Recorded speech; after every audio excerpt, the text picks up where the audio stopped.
The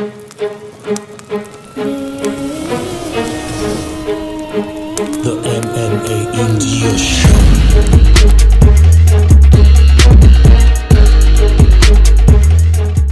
We are now joined by UFC flyweight Rachael Ostovich. We'll take our first question from Jay Anderson with Kate Press.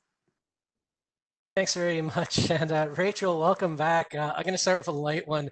Derrick Lewis said his Instagram cannot compete with you, but he's going to open an OnlyFans for his feet.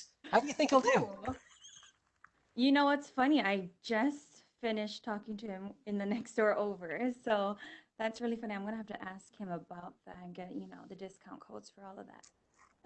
So you're on board with it. Cool. On a more serious note, welcome back. It's Thank been a you. crazy year for everyone, for yourself in particular, because there's been the pandemic, the time away, the USADA suspension of the tainted supplement. I was wondering if you could just give us an idea of the roller coaster that you've been on. Oh man, this roller coaster did not stop. There was no end game for this one. Just right back into this fight game feels nice. I feel, really refreshed to be here. Um, just getting here, there was, a bunch of, with my last fights and all those obstacles I had to go through and jump through. I'm glad it's all over and I'm back here and ready to do the thing, do the damn thing. The USADA process in particular, we've seen different sanctions for different fighters regarding Osterine and contaminated supplements. Josh Barnett went all the way to the point of taking it to arbitration and getting off with a warning. How happy were you with how everything played out in the end? You know how everything played out. I guess I couldn't have, asked for a better, conclusion. Happy that it's over. I feel like that whole situation in itself was, I don't even know how it happened, to be honest. And I think that's just the thing with USADA. Their technology is so good, and I guess that they can like trace things back to years and years and years ago, things you consumed unknowingly. There's so much. I think this is a problem for the nutrition companies that aren't regulated. I think there needs to bring more awareness out to other fighters and even the general public. I feel like a lot of people are misinformed on USADA and their, especially our sports nutrition industry, I guess, supplement industry. Well, the good news is you're back. I wanted to ask though, what has training camp been like for you during the pandemic in terms of, or in comparison to just a normal camp? With these COVID times, I feel that there's lots of changes. Just being here at Fight Week, there has been tons of changes. And it's definitely something that, I have to get used to, that everyone's getting used to. This is the new reality of 2020. Um, Training wise, gyms were closed in Hawaii. It was very different. No one was training. I'm blessed to have a family gym where we own our gym and we were able to have access to the gym to train. And, that was a blessing in itself. I think the only thing that was hard was finding training partners. I'm already limited to female training partners in Hawaii because I do live on an island. So even with COVID, it made things a little even harder. I'm grateful to have such a great support system with my ohana, my family. My brother, he is also a professional fighter. My sister, she helped train. She was also a wrestler. So, we're all, it really is a family. This, I wouldn't be here without. Well, I'm glad to hear you've got the support. Last one for me then. Just give us your thoughts on this matchup. It does seem as if both you and Gina have your backs to the wall a little bit, and that sometimes makes for extra motivation and a little more explosiveness. Exactly. I know that she needs this win just as much as I do. Um, but I'm going in there and I'm coming for that win. And this is serious. This could be my last fight. So I'm looking at it in that terms.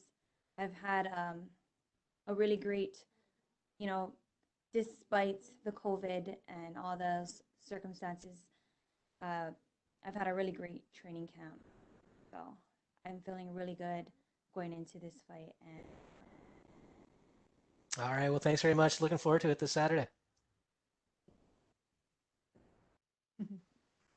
We'll take our next set of questions from Stephen Morocco with Vox Media. Rachel, when you say last fight, do you mean last fight period or last fight in the UFC? I'm thinking maybe even the last fight in the UFC. You just never know. I see people get cut for way less. How does that change the stakes of things for you? How does that feel coming into a fight after such a long layoff? You know, coming into a fight after such a long layoff, you know, there is, you know, that ring rust theory. I think that my mind is strong. I feel that I'm focused and I'm ready for this fight. I know that stakes are high for me and for Gina, and that just makes it even more entertaining for a really good fight. Is there anything you'd like the world to know about your situation with USADA in terms of how things played out and your level of responsibility and what happened? Honestly, the whole USADA situation is behind me. I've put it in my past. I forgot about it because when it happened, honestly, I was caught by major surprise. I'm a panic girl. You know, I hardly even take supplements, period. So it just didn't make sense to me. So, you know, I just had to roll with it and just, you know, keep being positive and keep, you know, jumping those hurdles of, you know, these fights. And, you know, I thank the fans. I thank my family for still supporting me and being on my side regardless. So, you know, it is what it is. And I think that as far as, you know, with USADA and like that, you know, there's a lot of, I get a lot of negative comments from people. I feel like a lot of people aren't educated with the supplement industry on how they are not regulated. So I feel that if people were more, you know, aware of how things work with the supplement industry and with USADA, you know, there would be a better understanding. And even for me, I take responsibility at the end of the day, and I'm more aware. I look at everything now, like, does this have this label on it? Does this have a label on it? You know, like, I cough drops, nope. Like, can't even go to Jamba Juice to drink their protein drinks, you know. It's come down to that. So I've, you know, something I never thought I'd had to worry about, I worry about now, and I'm a lot more aware of it. So that's that. What was the supplement or supplements that caused the positive test? Do you know? I believe it was Ostarine. So Well, I mean, what was the actual supplement that you took, like the over-the-counter name? I don't know. Oh, wow. I kind of don't know. A lot of times what they do is they just, you know, you send them whatever you might have, you know, took or digested or what you may have ate,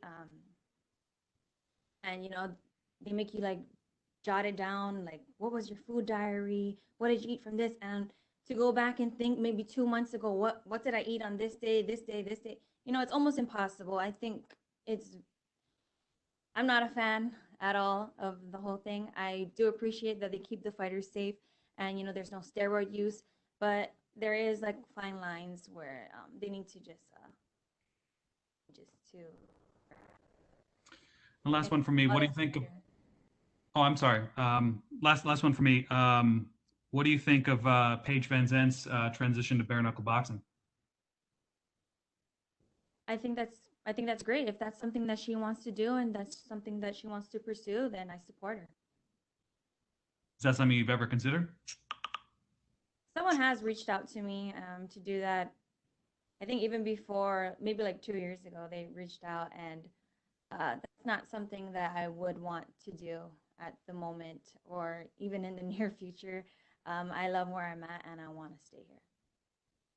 Thanks. We'll take our next set of questions from Ostovich with S Sport. Hi Rachel, how are you? Hi, I'm good. How are you? I'm good, thanks. What kind of mental preparation did you come this weekend because you lost too much? I'm sorry, what was that? What your mental preparation in this weekend because you lost your last match too much? Mental preparation because I lost too much. Losing is a part of life. A loss isn't a loss unless you're not learning anything. I've learned from every single fight. I learned from every single win. I think it's all about your mindset, and my mindset is strong. I'm ready for this fight, and that doesn't. My record doesn't make or break me at all. I know who I am and what I possess. Yeah, thanks. Uh, you have a lot of fans in Turkey. What would you say to the fans in Turkey? I want to thank my fans all over the world, especially in Turkey. I appreciate you guys standing by my side and supporting me. It doesn't go unnoticed. Thank you. Thank you, Rachel. Next question is from Jim Barcelone with the Miami Herald. Hey, thank you so much. I'm curious, with all that's being said and all you've been through, how appreciative are you to be at this point where you're getting another fight with UFC? And even at a time, did you think like, oh my gosh, this may not happen? You know, it's funny you asked that. I kind of went through this whole fight camp, even this fight week, very positive, very focused, but at the same time, I was like, is this gonna happen? Is this really gonna happen? Is something gonna pop, another USADA test or COVID test or something? Like you just never know in 2020. So my guard is up, but I'm ready for it all. How do you feel about the MMA game today and your involvement with it? You said this might be your last UFC fight. You don't know. Is moving forward to stay in MMA at wherever? The plan is to stay in MMA in the UFC. I'm not saying that this is my last fight. I just think that, another loss 3 in a row, that won't be good. I know how that looks. I've seen people get cut for way less. That's how I look at things. And MMA is definitely, I've been doing it for 10 years. That's what I love to do. If they decide me to keep me, even after a loss, which is not gonna happen, I'll be grateful too. And it's kind of like you just have to block out the haters and hey, I'm doing what I love to do on the best show in the world. So it is what it is. And lastly, for me, the training process for this fight, especially because of what you know now more about diet and supplements and all these things that you had to go through, who knew? And all, did it change your training too, or did you more or less just keep the training the same way as you were training? There was changes with COVID. There was changes in my diet and nutrition.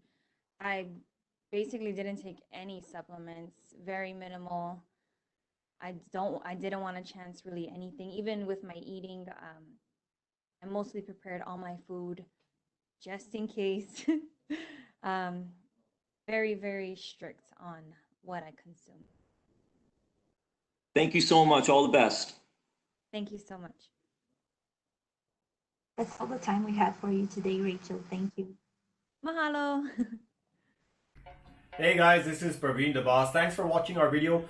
Click on the subscribe button to catch all the latest videos from MMA India Show and MMAindia.com. Thanks. Cheers.